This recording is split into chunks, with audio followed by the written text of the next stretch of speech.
So ladies and gentlemen, please join me in welcoming our first speaker, Annie Jacobsen.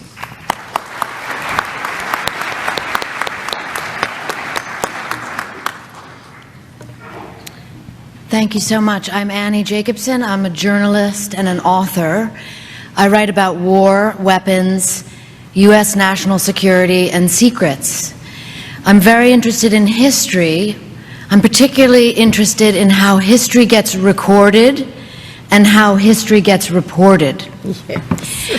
I came upon Operation Paperclip, which was the secret program to bring Nazi scientists to the United States for our weapons programs, when I was working on another book called Area 51 about the spy plane programs that were going on out in the Nevada desert, the U-2 and the SR-71 and the CIA's A-12 Oxcart. And I learned from the scientists and spies that I was interviewing about the Horton 5, which is the Nazis' flying wing. And I learned that the person in charge of the Horton 5 during the war was a fellow by the name of Siegfried Kneemeyer. And he was a pilot and he was a brilliant engineer. He was one of the Reich's top 10 pilots. And after the war, he came to the United States. And this is what I found peculiar. Kneemeyer was so important to Göring that Göring called him my boy. And I found out that when Kneemeyer came to the United States under Operation Paperclip, he became so important to the U.S. Department of Defense that when he retired in 1977, he was given the Distinguished Civilian Service Award. And I wondered to myself, how do you go from being that important to the Nazis to being that important to the Pentagon? And there began my quest for information.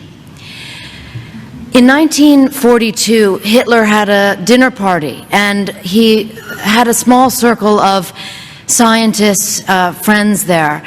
And there's a famous quote that he said. He said, "I'm mad about technology!" exclamation. And shortly after the war, 1946, year zero, 1,600 of Hitler's technologists were on their way to the United States under Operation Paperclip. Now, many people here, or almost everyone here, I'm assuming, has heard of von Braun, who was part of Operation Paperclip, but most of you have not heard of the hundreds and hundreds of others, and that's what interested me. These were not nominal Nazis. The myth was that these were the good Germans. In the book that I wrote, Operation Paperclip, I highlight 21 of these non-nominal Nazis. And just to give you an indication of their position within the Reich, 10 of them were members of the SS or the SA. 2 of them wore the Golden Party badge, that little pin that indicated that you had favor by the Fuhrer. One of them, Dr. Otto Ambros, was given a 1 million Reichsmarks bonus for his work during the war. 8 of them worked side by side with either Hitler, Himmler, or Göring. And they came to the United States and they built our weapons programs. And what really intrigued me was the question, you know, how did this happen and what does it mean? It really is a story about how do you get ahead. And this was a conundrum that American military scientists faced after the war.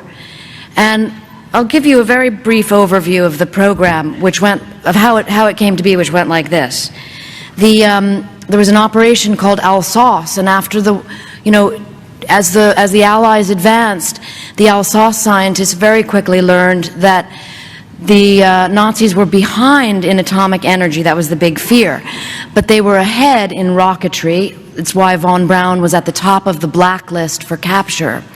But they were also ahead in aviation medicine, and this was very important because the U.S. knew that aircraft would play a primary role moving forward in our weaponry and our weapon systems, and the Reich had been able to advance aviation technology. The idea was, how do we fly higher, further, and faster? And whereas American medical researchers had to work with rabbits and guinea pigs, the Reich had access to humans in the concentration camp Dachau and Auschwitz, and that is where they did a lot of experimentation, putting humans in high altitude chambers and so forth. And these were the kind of individuals that were taken to America. But what was really alarming to the Allies, to the scientists in the immediate aftermath of the war, was how far advanced the Reich had become in chemical weapons and biological weapons. And I found this little part of the story particularly interesting. I'm going to briefly tell you about two characters, the person who led the biological weapons program and the chemical weapons program, because Operation Paperclip is also a story about rivalry. And so the reason, the impetus for this program was and the program worked out of the E-ring at the Pentagon. The Joint Chiefs of Staff approved it. And the idea was that hiring these Nazi scientists, Hitler's technologists, was the lesser of two evils, that if we didn't hire them, then the Soviets surely would. And so we took on, in addition to the rocket scientists and the aviation scientists and the medical doctors, the Deputy Surgeon General of the Reich, Dr. Kurt Blum, who'd been tried at Nuremberg and acquitted, and also Major General Walter Schreiber, who ran the chemical weapons program. And what was fascinating to me was these two men fought with one another all throughout the war. One worked on offense, on biological weapons. The other worked on the vaccines to inoculate soldiers against these kind of weapons. They hated one another during the war, and then when they began working for Operation Paperclip, they hated one another. And it's interesting to me how rivalry produces supremacy, but it can also produce downfall. And I highlight this in the book, and that's exactly sort of the one moment of expose of this program, because keep in mind, this was a secret program, and the government worked very hard to keep the documents out of the public eye, to keep the backgrounds of the Nazi scientists hidden. And the little crack that happened was in 1951, when Major General Dr. Walter Schreiber came to the United States as part of the secret program, and he was set up in Texas. And it was kind of a moment of glory when one of the doctors at the Nuremberg trial, who I write about in my book, Operation Paperclip, his name was Leopold Alexander.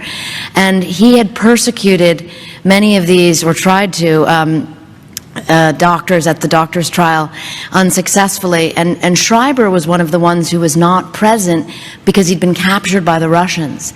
And he reappeared and was secreted to the United States and set up in Texas at the Aviation Medical Institute there. But that same month that he was in Texas, that he arrived, with a degree of hubris, the military and made a small announcement that he had come to the United States, and they, praised him as a good German.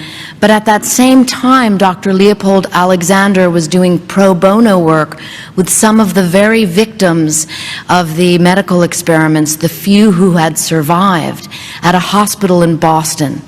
And so when Dr. Alexander learned from a little clipping in a medical journal that he just so happened to be reading that the Deputy Surgeon General of the Reich was here in America working, he became so incensed that he called up the military.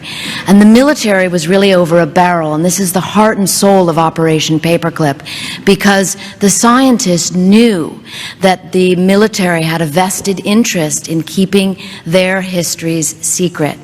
And so there was a big battle that went on behind the scenes with Schreiber saying, essentially, if you let them know my past, I will let you know about the 1,600 others of us who are here.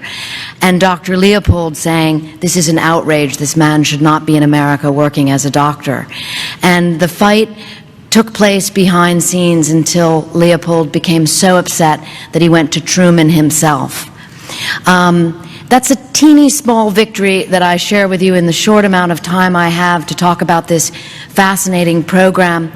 When its darkness is revealed, people often ask me, does any good come of this? Reporting about this story 70 years after the fact. And to that I say yes, because there may not be a hero in the story of Operation Paperclip. It may be peopled with, darkness and this idea of Nazi science building up our weapons program. But I always believe as a journalist and as an author that when the facts get revealed, that is its own personal, private, and public victory. To report this book, I was able to find new documents through the Freedom of Information Act that had never been made public before, including long secret lists of the actual crimes that the doctors had committed.